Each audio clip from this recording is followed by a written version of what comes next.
메시지 마지막 시간입니다. 우리 마지막 시간답게 요나의 핵심 메시지를 한번 정리하면서 오늘의 말씀을 시작하고자 해요. 우리 중간에 빠진 분들이 있다면 이 시간 잘 들으면 요나의 핵심 메시지를 잘 알 수 있습니다. 여러분, 요나서 전체의 메시지가 뭐라고 생각하세요? 지난 7번의 시간을 통해서 우리가 계속 말씀을 보았는데, 요나서의 1차적 메시지는 하나님께서 이방인이지만 니느웨의 백성들도 사랑하셔서 그들이 회개할 때 그들을 용서하시는 하나님의 사랑이 얼마나 크신지를 보여주는 것이 요나서가 말하고자 하는 1차적 메시지예요. 대부분의 이스라엘 사람들은 하나님을 나를 사랑하는 좁고 편협한 분으로 이해하고 있지만, 요나서는 우리 하나님이 얼마나 크신 분이신지, 그 사랑의 영역이 얼마나 넓은지를 우리에게 보여줍니다. 그런데 요나서가 우리에게 말하고자 하는 또 다른 메시지가 있어요. 제가 우리 교회에서 이제 성경을 읽을 때 어떤 본문에서든 두 가지 질문을 해야 된다는 말을 종종 합니다. 저에게 이 말을 들어본 친구들이 있을 거예요. 두 가지 질문. 첫 번째 질문은 어떤 본문에서 드러나는 하나님은 어떤 분이시냐는 거예요. 본문이 보여주고 있는 하나님은 누구냐는 거죠. 우리 하나님이 요나서에서는 어떤 분이었어요? 하나님은 사랑이시다. 그럼 두 번째 질문으로 들어가야 됩니다. 어떤 본문을 읽을 때 이 본문이 드러내는 우리들, 인간은 어떤 존재인가? 이 두 번째에 대한 질문은 오늘 요나의 모습을 통해서 우리는 확인하게 돼요. 여러분, 요나는 어떤 사람이었죠? 요나는 민족이 어디입니까? 요나의 민족. 요나의 민족 모르나요? 이스라엘 민족이죠. 요나의 직업은 뭐였습니까? 요나의 직업, 선지자였어요. 요나는 자기 스스로의 말에 의하면 나는 하나님을 경외하는 자다 라고 말할 정도로 하나님과 대화하는 친밀한 사람이었습니다.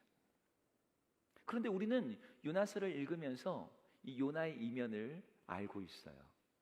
요나는 나는 하나님을 경외하는 자이고 하나님과 대화하는 자이고 하나님의 선지자이고, 아무리 좋은 타이틀을 가지고 자기를 설명한다 할지라도 우리가 보고 있는 요나의 이면은 어떤 거였습니까?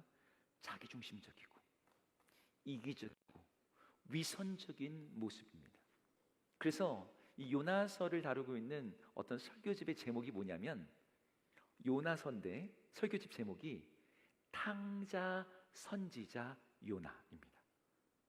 선지자는 선지자인데 탕자 같은 인물이라는 거예요. 제가 요나서 설교를 시작할 때 첫 시간에 요나의 이야기를 요나의 이야기라고 설명한 적이 있어요. 그러니까 내 안에는 자기 중심성이 이 요나서의 어떤 큰 흐름 중에 하나인 거죠. 여러분, 자기 중심성이라는 것은 모든 인간이 갖고 있는 특성이자 죄악의 DNA라고 할 수 있는 겁니다. 모든 것을 자기라고 하는 목적에다가 집어넣고 이용하고 변질시켜요. 이 자기중심적인 특징을 가지고 자기 만족, 자아 실현, 자기 몰두, 자기를 위해서는 뭐든지 괜찮다라고 합리화시키는 것이 인간이에요. 오늘 요나가 그런 사람이었습니다. 자기 중심에 사로잡힌 요나, 선지자임에도 불구하고 하나님의 말씀을 쫓아가는 대신에 하나님 상관없이 하나님의 얼굴을 피해 사는 게 더 낫지 라고 했던 것이 요나의 모습이었어요. 바다가 요동치는 그 상황에서도 혼자 잠을 자겠다고 배 밑창으로 내려가던 게 요나였고요. 물고기 뱃속에 들어가서 기도하고 있지만 자기 연민과 자기 합리화에 빠져서 나는 하나님을 바라고 있는데, 하나님을 사모하고 있는데, 이런 위선적인 기도를 하던 사람이 요나였죠. 그러다 니느웨에 도착했을 때 어땠습니까? 하루 겨우 5마디 말, 40일이 지나면 니느웨가 무너지리라. 그 말하는 형식적인 순종, 그리고 자기 입장에서 볼 때 니느웨가 멸망하는 게 옳은 것이라고 분노하며 난 되게 정의로운 사람인 척 행동하는 요나. 여러분, 이 모든 것은 요나 안에 담겨져 있는 자기 중심성을 잘 보여줍니다. 그럼 오늘 마지막 읽는 요나서의 마지막 부분에서는 어떨까요? 여기서는 요나가 좀 뭐가 바뀔까요? 우리가 읽은 부분엔 그 내용이 없어요. 오늘 이 요나서를 여러분 함께 같이 마지막으로 나누면서 여러분, 이 요나 이야기를 요나의 이야기, 내 자신의 모습을 보고 내 안에도 여전히 자리 잡고 있는 이 자기중심성을 깨트리는, 그렇게 새롭게 되는 우리 모두가 되기를 주의 이름으로 축복합니다. 아멘. 아멘. 네. 자, 오늘 본문으로 들어가 보겠습니다. 요나는 니느웨 성읍의 동쪽으로 초막을 짓고 거기에 앉았습니다. 여러분, 성경에서 동쪽이 나오면 주목해 볼 필요가 있어요. 항상 동쪽은 하나님부터 멀어지는 방향이거든요. 에덴 동산의 동쪽, 아담이 거기로 나왔죠. 그 다음에 가인도 사람을 죽인 다음에 더 동쪽으로 가서 에녹성을 지었죠. 바벨탑을 지을 때도 동쪽으로 갑니다. 모든 사람들이 동쪽으로 가요. 요나도 니느웨 성읍의 동쪽에 앉았어요. 그리고 거기서 뭘 했냐면 초막을 지었습니다. 일종의 임시 텐트를 지은 거예요. 여러분 모두가 알겠지만 여기서 요나가 이 초막을 지은 것은 니느웨가 무슨 살기 좋은 것이어서 니느웨 근처에 살고 싶어가지고 어떻게든 근처에 한번 들어가 보겠다, 그런 의도로 집을 지은 게 아니었습니다. 어떤 의도였어요? 니느웨가 멸망하기를 기대하면서 니느웨의 심판당하기를 바라보면서 내가 그 장면과 그 현장을 보겠다라는 심보로 거기다 초막을 지은 거예요. 근데 니느웨 멸망을 보려고 하는데 굳이 초막까지 지을 필요가 있나 싶지만, 여러분 중동 지역은 한낮에는 뜨거운 햇볕으로 인해서 야외 활동이 어렵습니다. 해가 오르는 한낮이 되면 기온이 아주 높이 올라가요. 그런데 이곳은 습도가 낮아가지고 그늘에만 들어가면 시원해집니다. 더위를 피할 수가 있어요. 그래서 오늘 5절에 어떻게 행동하는지 한번 같이 읽어볼게요. 5절 읽겠습니다. 시작. 요나가 성읍에서 나가서 그 성읍 동쪽에 앉아 거기서 자기를 위하여 초막을 짓고 그 성읍에 무슨 일이 일어나는가를 보려고 그 그늘 아래에 앉았더라. 네, 여기 보니까 요나가 초막을 짓고 그 초막 그늘 아래에 앉았다고 말해요. 우리가 여기서 주목할 것은 요나가 이 초막을 지었다라는 이 구절 안에 앞에 있는 말입니다. 자기를 위하여 초막을 지었다라는 말입니다. 여러분 그냥 이 표현 쓸 때요, 요나가 초막을 지었다 그리고 그 그늘에 앉았다라고 해도 되거든요. 근데 굳이 여기에다가 자기를 위하여라는 말을 넣었다는 것은 요나의 행동을 지금 그 의도를 부각하려고 했던 거예요. 여러분 앞에서도 말했지만 자기를 위한다는 게 어떤 특징이었습니까? 죄의 특징, 자기 중심성, 죄의 DNA였죠. 성경에는 자기를 위한다라는 표현이 우상과 어떻게 연결되는지를 보여주는 표현이 여기저기 나와요. 여러분 바벨탑 사건 아시죠? 하나님을 모든 인류가 반역했던 또 다른 사건이에요. 노아의 홍수가 지난 지 얼마 되지도 않아서 그들은 바벨탑을 지을 때 사람들이 뭐라고 말하냐면 이렇게 말합니다. 창세기 11장 4절인데요. 같이 한번 읽어볼게요. 같이 읽겠습니다. 시작. 자기를 위하여 성과 탑을 쌓고 이름을 내자. 하나님이 물로 심판하지 않겠다고 하는데도 벽돌과 역청을 발라서 어떤 홍수에도 무너지지 않는 그런 탑을, 문명을 짓겠다고 하면서 여기서 뭐라고 말합니까? 자기를 위해서. 바벨탑에 짓는 동기가 자기였던 거죠. 여러분 가장 타락했던 성경 시대를 꼽으라면 보통 사사 시대를 꼽거든요. 근데 사사 시대의 특징도 이렇게 정의됩니다. 사사기 21장 25절 말씀을 함께 읽어볼게요. 읽겠습니다. 시작. 각기 자기 소견에 옳은 대로 행하였더라. 네, 여기도 자기란 말이 나옵니다. 하나님의 뜻과 기준이 아니라 내 스스로가 기준이 되어서 나의 관점을 선하게 가늠새로 삼아 사는 삶. 그래서 내가 보기에 좋은 것이 좋다, 선이다라고 말하는 걸 성경은 죄라고 규정해요. 그러니까 자기를 위해 산다는 것은 곧 하나님을 거슬러 산다는 것이고, 바로 이게 죄의 본질인 거예요. 우리가 겉으로 볼 때는 뜨거운 햇볕 아래에서 더위를 피하겠다고 그늘을 만들어주는 초막을 짓는 게 무슨 죄입니까? 행동 자체로 문제가 없죠. 초막이 만들어내는 그늘, 초막이 아니라 거기다가 큰 기와집 만들어도 괜찮아요. 인간에게는 누구나 그늘이 필요하니까요. 근데 요나의 동기가 문제인 거죠. 하나님 안에서 얻는 그늘이 아니라 자기만 편하면 된다고 하는 자기만의 그늘을 만들기 위해서 요나는 초막을 지은 거예요. 하나님의 국률에 참여하지 않고 나의 욕망을 고집하고 그 욕망을 정당화하는 그 그늘을 만들어 놓고서 거기에 머무는 것. 여러분, 성경에서 초막이라는 단어가 나오는 장면들을 보면 초막은 광야를 연상시키는 단어입니다. 절기 중에 초막절이 있어요. 그 초막절이라는 절기 통해서 너희가 광야에 거할 때 하나님이 너희를 어떻게 보호하셨는지, 어떻게 하나님이 너희들 가운데 계셨는지. 그래서 초막이라는 단어가 성경 가운데 상징하는 뜻이 있습니다. 초막은 하나님의 임재와 보호를 의미하는 단어입니다. 하지만 요나가 오늘 짓고 있는 초막은 하나님의 임재를 누리려는 것이 아니라 자기를 위하여 지어진 것이었어요. 하나님께서 여전히 자기중심적이고 자기에 함몰되어 있는 이 요나를 어떻게 하실까요? 그래, 너는 구제불능이구나, 이렇게 내버려 두실까요? 아니었어요. 하나님께서 이 요나를 깨우시기 위해서 세 가지를 예비하시고 그것들을 등장시키십니다. 그 첫 번째가 오늘 본문에 나오는 게 박넝쿨이에요. 박넝쿨, 우리말로는 박넝쿨이라고 번역되는데 정확히 어떤 식물인지는 모르지만 여러분, 우리 교회에 이 벽면에, 이쪽 벽면에 엄청난 이 담쟁이 넝쿨들이 있다는 거 아세요? 그래서 차를 타고 오시면 이 교회 이쪽 벽면이 넝쿨로 다 올라와 있습니다. 근데 이 넝쿨이 얼마나 강한지 이 쇠 같은 걸 부식시키면서 막 이 콘크리트를 다 뚫고 있어요. 예. 근데 애가 금방금방 올라오는 거죠. 이 박넝쿨이 요나가 지은 이 초막 옆으로 올라왔습니다. 그리고 단 하루 만에 이파리를 들이우는데 요나의 머리 위에다가 그늘을 지게 한 거죠. 이미 요나가 지금 초막 때문에 그늘이 있었잖아요. 그늘이 있었는데 그 위에다가 또 하나의 그늘이 만들어진 거예요. 요나가 이것 때문에 아주 크게 기뻐했다고 오늘 성경이 얘기하고 있습니다. 아니, 이게 뭐 그렇게 기뻐할 일인가 싶은데, 여러분, 텐트를 여러분 쳐보시면 이 여름날 한번 생각해 보세요. 아무리 텐트가 두껍게 돼 있는 아주 두꺼운 재질의 천으로 만들었다 해도요, 한낮에 태양의 열기가 온전히 막아지지 않아요. 요즘엔 텐트를 칠 때 타프라고 해서 텐트 위에다가 또 다른 텐트를 칩니다. 그늘을 이중으로 쳐요.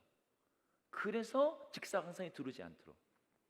근데 아무리 타프를 넓게 높게 쳐놔도 이 나무 그늘이 주는 시원함과는 비교할 수가 없어요. 여러분, 이런 상황에서 초막을 중심으로 박넝쿨이 올라와 가지고 자연 그늘을 만들어 주니 얼마나 시원하고 쾌적합니까? 근데 오늘 이 구절에서도요, 뭐라고 말하냐면, 아까 초막을 지을 때 요나가 자기를 위하여 초막을 지었다 말하는 것처럼 박넝쿨도 그냥 그늘을 만들었다고 되어 있지 않고 요나의 머리를 위하여 그늘이 만들어졌다, 이렇게 되어 있습니다. 그러니까 자기를 위하여는 단어가 지금 계속 반복되고 있는 거죠. 여기서 좀 이상하지 않습니까? 아니, 하나님께서 요나가 만든 그 초막의 그늘이 자기 욕망을 정당하기 위해서 만든 그늘인데, 그럼 그 그늘을 없애야 될 것 같은데 오히려 더 크고 더 시원하고 더 쾌적하게 만드는 그늘로 또 덮으셨대요. 좀 이상해 보이죠? 하지만 바로 그 다음 장면에 하나님의 진짜 의도가 드러납니다. 하나님이 예비하신 두 번째가 무엇이었냐면 벌레였어요. 여러분, 정말 놀랍지 않습니까? 우리 하나님이 광대하신 분이거든요. 우리 하나님의 사이즈가 온 우주, 온 우주를 아우르고 있어요. 그런데 그 하나님께서 벌레 하나를 움직이세요. 하나님이 그냥 크신 분이 아니라 어마어마하게 섬세하신 분이신 거죠. 우리 한번 7절을 같이 읽어보겠습니다. 하나님 벌레를 어떻게 움직이시는지 읽겠습니다. 시작. 하나님이 벌레를 예비하사 이튿날 새벽에 그 박넝쿨을 갉아먹게 하심에 시드니라. 벌레가 박넝쿨을 갉아먹었어요. 어느 부위를 갉아먹었을까요? 그냥 이파리 정도가 아니라 줄기의 한 부분을 갉아먹은 것 같아요. 보통 벌레는 줄기가 아니라 이파리를 먹거든요. 근데 이파리 한두 개 없어지는 것 같다 그늘이 없어지지 않습니다. 줄기를 공격한 것 같아요. 줄기를 공략해서 이 박넝쿨 전체가 시들어버린 거예요. 자, 그늘이 사라져버렸습니다. 그런데 그게 끝이 아니에요. 하나님이 예비하신 세 번째가 남아있었습니다. 우리 8절도 같이 읽어볼게요. 읽겠습니다. 8절 시작.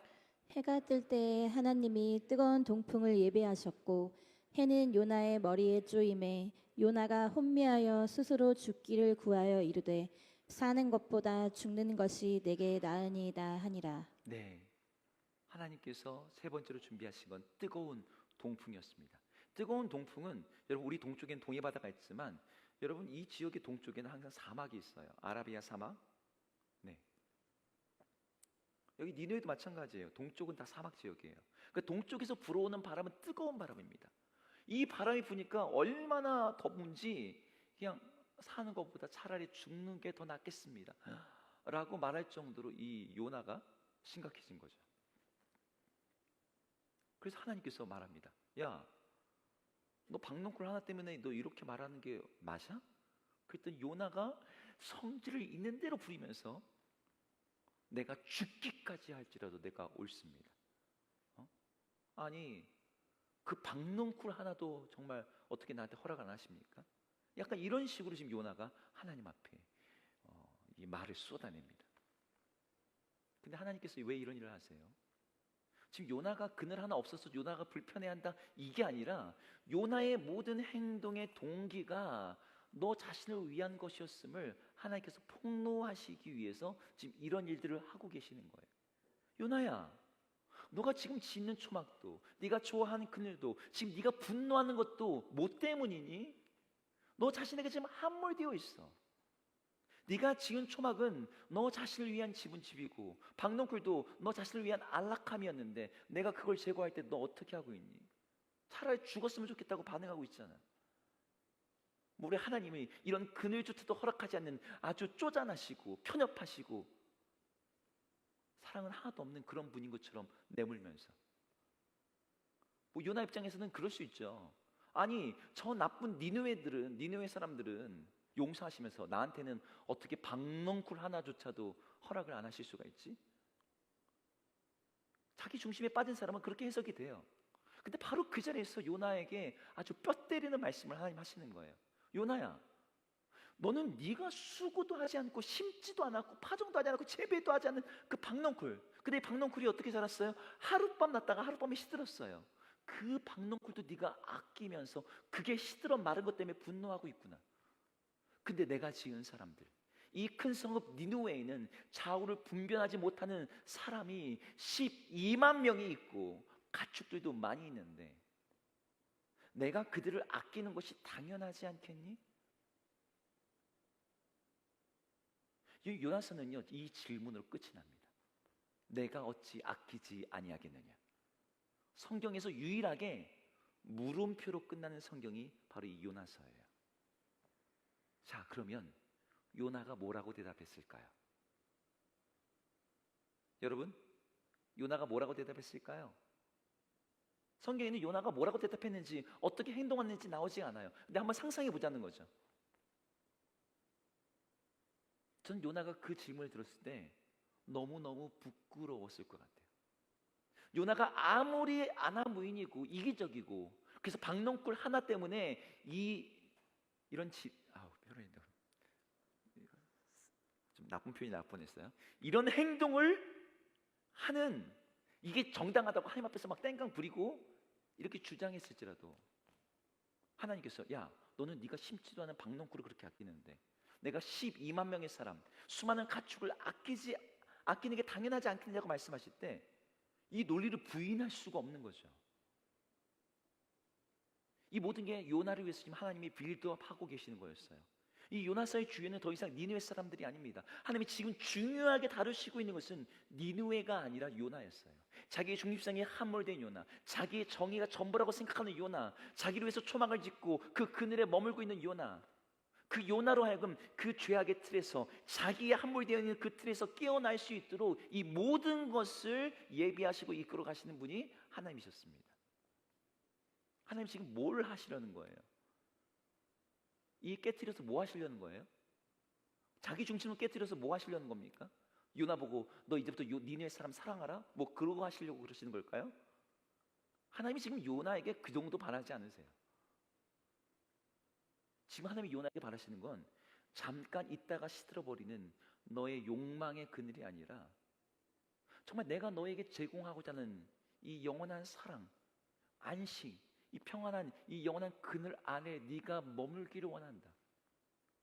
네가 내 안에 거해야 되지 않겠니? 지금 이게 하나님이 요나에게 원하시는 것이고 그것을 위해서 이 모든 것들을 하신 거죠. 여러분, 성경에는 이런 이야기가 많아요. 우리 하나님이 우리에게 원하시는 것도 동일합니다. 여러분, 우리 하나님이 여러분에게 원하시는 것은 순종이 아니에요. 더 착하게 사는 삶도 아니고 열심히 사는 삶도 아니고 이 세상에서 뭔가 대단한 걸 이루는 게 아닙니다. 하나님이 우리에게 주시고자 하는 것이 무엇이냐? 성경 처음부터 요한계시록부터 창세기부터 요한계시록까지 끊임없이 말하는 것, 구원이라는 단어 나오고요. 구원과 더불어서 그만큼 많이 나온 단어가 뭔지 아세요? 안식입니다. 하나님이 우리에게 주시고자 하는 선물, 안식. 네가 내 안에서 쉬기를 원한다.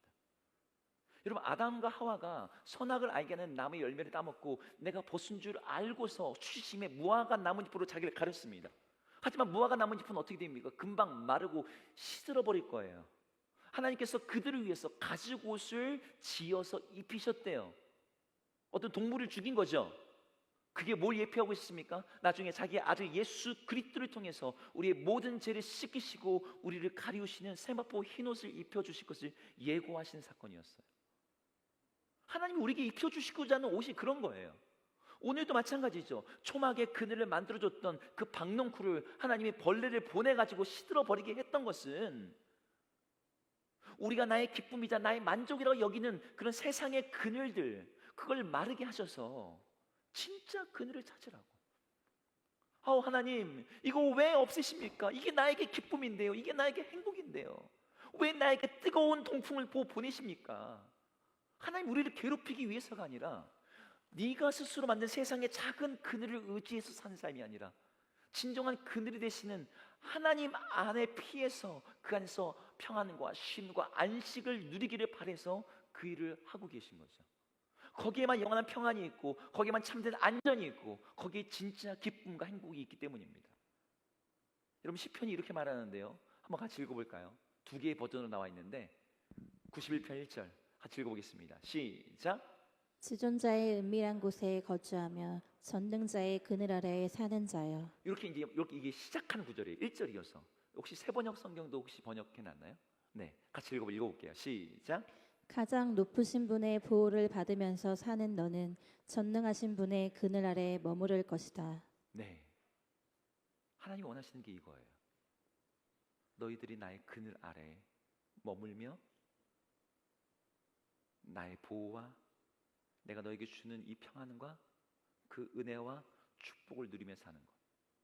시편 91편에서 시인이 말하는 최고의 삶은요, 이 전능자의 그늘 아래에 사는 삶입니다. 여러분, 우리들에게도 니느웨 동편의 초막 같은 자리가 있어요.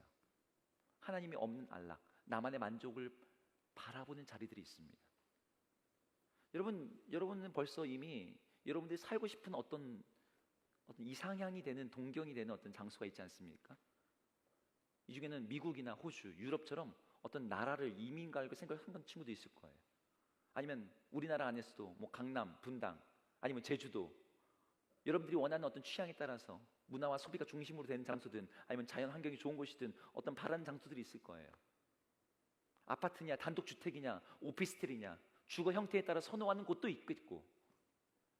근데 그렇게 내가 원하는 곳에서 내가 원하는 방식으로 내가 원하는 삶을 살아가는 걸 사람들은 행복이라고 부르고 행복이라고 생각해요. 그리고 그걸 하나님께 구합니다. 하나님,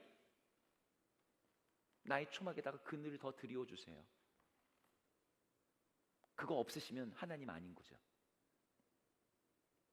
근데 요나 이야기를 보십시오. 요나가 애초에 나의 행복이 되는 장소라고 생각했던 장소는 어디였어요? 다시스였습니다.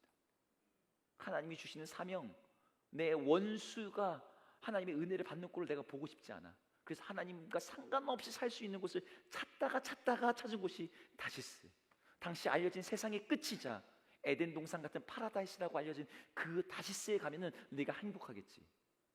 근데 요나가 하나님 먹살 딱 잡아가지고 니느웨까지 딱 끌고 오셨습니다. 그 마당에 이제 요나가 생각할 수 있는 또 다른 행복의 장소는 어디예요? 니느웨 동편에 있는 초막이었어요. 니느웨 성의 멸망을 직관하는 것, 정의가 실현되는 것을 보는 것, 이건 무엇과도 바꿀 수 없는 나의 인생의 정말 최고의 경험이 될 거야. 여러분 축구 팬이라면 프리미어 리그 경기장 가서, 지금은 옮겼지만 예를 들면 토트넘 홈구장에 가서 VIP에서 이렇게 딱 앉아가지고 손흥민이 출전하는 경기를 여러분 직접 보기를 바라지 않겠습니까? 요나에게 니느웨의 멸망을 직관하는 건 바로 그런 거랑 비슷한 거예요. 손흥민이 직관하고 있는데 인생 역전골 넣는 장면을 직접 보았어. 그럼 평생에 자기 막, 야, 나 손흥민 경기 직접 봤잖아. 야, 거기서 손흥민이 3골 넣었어. 요나에게는 니느웨의 멸망이 그런 장소인 거예요. 내가 그걸 직관하는 것보다 더 좋은 장소는 없어. 우리가 그렇게 극단적이진 않지만 우리들에게도 우리의 행복을 꿈꾸는 장소들이 있습니다. 그곳에 살고 싶어하고 그곳에다 초막을 짓고 그곳에다 그늘을 만들고자 우리는 애를 써요. 그리고 하나님이 그 일에 도와주셨으면 좋겠어요. 내가 초막을 만들면 거기다가 박농쿨을 올려주는 그런 센스를 하나님이 발휘해 주시기를 원합니다. 근데 그게 안 되면요, 요나처럼 우리도 박농쿨이 사라지면 분노하고 짜증내고 싫어합니다. 하나님, 내가 무슨 대저택 지어달라는 것도 아니고 박농쿨이에요, 박농쿨. 어떻게 하나님은 이 정도의 호사, 이 정도의 그늘조차도 허락을 하지 않으십니까? 하나님 어떻게 이렇게 인색하시고 이렇게 쪼잔하시고 나에게는 잔인하십니까? 근데 하나님 물으시는 거죠. 요나야, 너희 그 생각이 옳으니? 요나야, 네가 화내는 게 옳으니? 너가 그 초막을 왜 짓고 있는데? 네가 나를 의지함으로 그걸 지은 거니? 아니면 너 자신을 위해서 안전지대를 만든 거니? 네가 나를 위해서, 나를 바라면서 그걸 한 거니? 아니면 자기를 위해서 한 거니? 여러분, 우리가 죄를 얘기할 때 도덕적으로 잘못된 행위에다가 집중하지만 여러분, 자기를 중심에 두고 하나님을 배제하는 모든 게 죄예요. 요나의 초막은 사람의 눈으로 볼 때는 아주 작은 임시 텐트지만 거기에는 아주 커다란 자기 중심성의 높은 성벽이 세워져 있어요. 여러분, 요나서에서 무너져야 될 장소가 있다면 니느웨 성이 아니라 요나가 세운 초막이에요. 하나님은 그 요나가 세운 자기 중심성이라는 성벽을 무너뜨리기 위해서 박넝쿨과 벌레와 뜨거운 동풍을 예비하셔서 오늘의 모든 이런 사건을 통해서 요나에게 질문하시는 거죠. 우리들에게도 요나의 초막이 있어요. 여러분, 공부를 위해서, 성공을 위해서, 안정된 삶을 위해서 여러분들이 지은 초막들 있지 않습니까? 여러분, 그 자체는 죄가 아닙니다. 문제가 아니에요. 문제는 그 초막이 오직 나를 위해서 세워졌고 하나님의 뜻, 하나님의 임재는 잊혀져 있는데 그거랑 상관없이 그냥 나를 위해서 모든 게 결정됐어. 그러면서 하나님께 도와달래. 근데 하나님은 어떻게 하세요? 그걸 허무세요. 그걸 허무시면서, 야, 너 그거 가지고 안 돼. 하나님이 진짜 그늘을 보여주시는 거죠. 근데 우리가 지어야 될 초막은 우리 자신을 위한 텐트가 아닙니다. 하나님의 뜻에, 하나님의 임재에 들어갈 수 있는 그 순종의 자리예요. 여러분들이 꿈꾸는 삶은 여러분들이 만드는 그늘 아래에서 내가 원하는 어떤 삶의 방식을 이루는 겁니까? 여러분, 그것이 현실화돼도 그건 저주입니다. 그것이 이루어지지 않는 게 오히려 축복이에요. 왜? 그 사람들만이 이 세상의 초막이 만들어주는 그늘은 금방 이렇게 시드는구나. 나에게는 영원한 그 전능자의 그늘이 필요하구나. 하나님이 여러분이 세운 그 초막을 무너뜨려서라도 우리를 하나님의 그늘 아래 살도록 우리를 초대하세요. 그러니 여러분, 자기를 위한 초막을 내려놓고 하나님이 계시는 곳, 하나님이 부르시는 곳, 하나님과 함께 할 수 있는 곳으로 그분의 그늘 아래로 들어갈 수 있는 여러분 되기를 축복합니다. 우리들이 정말 머물러야 될 곳은, 우리가 진정 머물러야 될 그늘은 하나님의 긍휼 아래에 있는 바로 그 삶입니다. 자기 중심성에 삶의 모든 것들의 허무함을 깨닫고 하나님 안에서 진짜 그늘을 얻고 누리는 우리 모든 청년들 되기를 주의 이름으로 축복합니다. 아멘.